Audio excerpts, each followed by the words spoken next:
que les enquêtes de Society ont parfois de lourdes conséquences. On regarde l'une d'entre elles. Il y en a qui vivent très bien la surmédiatisation qui est due au succès de l'émission, ça n'est pas mon cas. Et aujourd'hui, je ressens le besoin de prendre du recul par rapport à tout ça.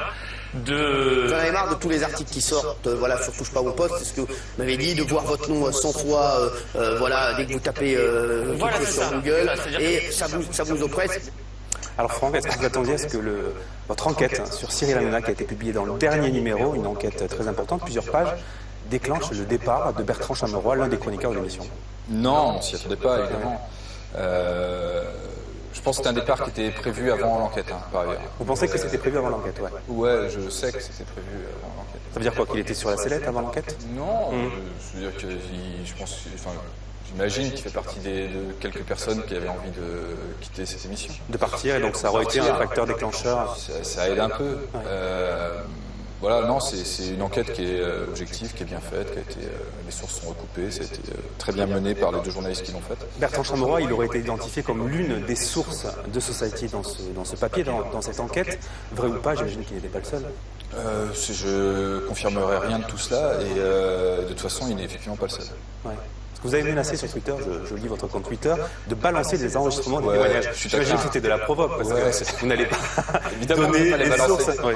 Évidemment que je ne vais pas les balancer. Non, c'était un peu pour être taquin, parce que je me suis fait beaucoup insulter sur Twitter. J'ai reçu beaucoup, notamment par les fans de Cyril Hanouna. Ouais, Cyril Hanouna a eu la bonne idée assez populiste de sortir un tweet de son contexte et de le mettre à l'antenne avec mon nom. Ce qui fait que ces petits soldats se sont empressés de vous attaquer sur les réseaux sociaux. De m'envoyer quelques messages d'insultes, quelques milliers. Quelques milliers carrément. Ah ouais, c'est même on peut même mettre plusieurs chiffres avant le 1000. Ah oui. Ouais, c'était pas mal. Alors là, c'est intense. Ça, plus les mails, parce que comme mon mail est assez facile à trouver. Donc vous avez reçu plein de mails. Ouais, j'ai reçu 1500 mails d'insultes. Ah oui. C'est beaucoup quand même. Ah, c'est pas mal, ouais. C'est pas mal. Justement, de gens qui pensaient que ma maman vendait ses talents. Ah oui, carrément. Ouais. Et j'ai vérifié, c'est pas vrai. D'accord. Je l'ai appelée, elle m'a dit non, j'ai même jamais eu l'envie. Alors, Franck, justement, Cyril Hanouna, il vous a répondu dans Touche pas mon poste, c'était lundi sur Début en radio. Ouais, il a fait une spéciale. Donc ce papier raconte des horreurs sur Touche pas au poste, et je vous jure qu'il y a vraiment rien de vrai à part. Il y a des choses qui sont vraies mais qui ont été dites dans cette émission, donc je vais vous montrer. Déjà, j'ai été contacté par Marc Boger, le rédacteur en chef de l'émission, par SMS. J'ai sorti le SMS qu'il m'avait envoyé. Vous me dites erreur de sa part pendant le magnéto? Erreur de sa part, on n'a pas le droit de faire ça, c'est une atteinte à la vie privée.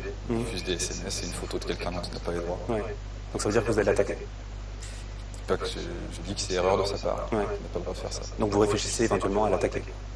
Il n'a pas le droit de faire ça. Donc cela a duré une vingtaine de minutes, j'imagine que vous avez regardé la séquence. Ouais. En gros, il résume votre enquête à « il n'y a rien de vrai ».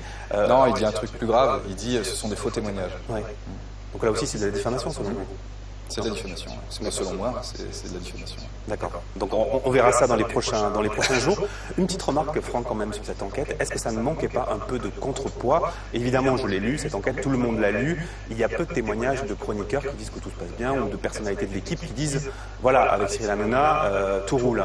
Est-ce que vous avez eu des gens, est-ce que votre journaliste a eu ce genre de témoignages en ligne? Bien sûr, on a des gens qui disaient, oui, tout se passe bien, rien à signaler. Et puis on a aussi des gens qui disaient des trucs bien pires que ce qu'on a publié. Ouais. Les journalistes ont travaillé pendant un mois sur ce sujet vraiment à temps plein. Ils ont cueilli énormément de témoignages. L'idée n'était pas du tout de faire un papier à charge, au contraire. Oui, parce qu'ils travaillent depuis plusieurs semaines, ça ne s'est pas décidé les 15 derniers jours. Non, ça ne s'est pas décidé les 15 derniers jours. Et puis par ailleurs, ils ont eu Cyril Hanouna, ils ont rencontré Cyril Hanouna, ils l'ont mis devant des faits contradictoires. Il a eu l'occasion de répondre et de se défendre. Puis on l'a contacté en disant on a d'autres faits, on voudrait t'en parler, on voudrait te réinterviewer. Il nous a accordé uniquement un petit quart d'heure au téléphone. Ça, après, c'est sa vie. Il a donné plus de temps, il aurait répondu plus amplement. La personne la plus citée de ce papier reste Cyril Hanouna. Donc je veux bien que ça manque de contrepoids, mais il y a un homme qui peut s'exprimer assez largement. Vous lui avez donné la parole. C'est Cyril Hanouna, et il justifie, et après, moi je ne porte pas de jugement ni moral, ni critique sur son émission. Elle est ce qu'elle est, et je m'en fous, je ne la regarde pas plus que ça. Enfin, je ne suis pas fan de son émission par ailleurs, mais c'est pas... Vous êtes en contact avec lui depuis l'apparition de cette enquête? Ouais. Vous échangez? Ouais. Il vous dit quoi? Il m'avait envoyé un SMS très bien en me disant j'adore Society, je continuerai à l'acheter. Évidemment, vous l'avez cru. Non, je pense qu'il va continuer à l'acheter. Ouais. Pour voir si vous reparlez de lui éventuellement dans les prochaines semaines. Ironie de cette histoire, Franck, le rédacteur en chef de Society, est un chroniqueur de Canal+. Marc Boger, il n'a pas peur d'être viré? Bah non, puisque pour l'instant il ne l'est pas. Il serait viré.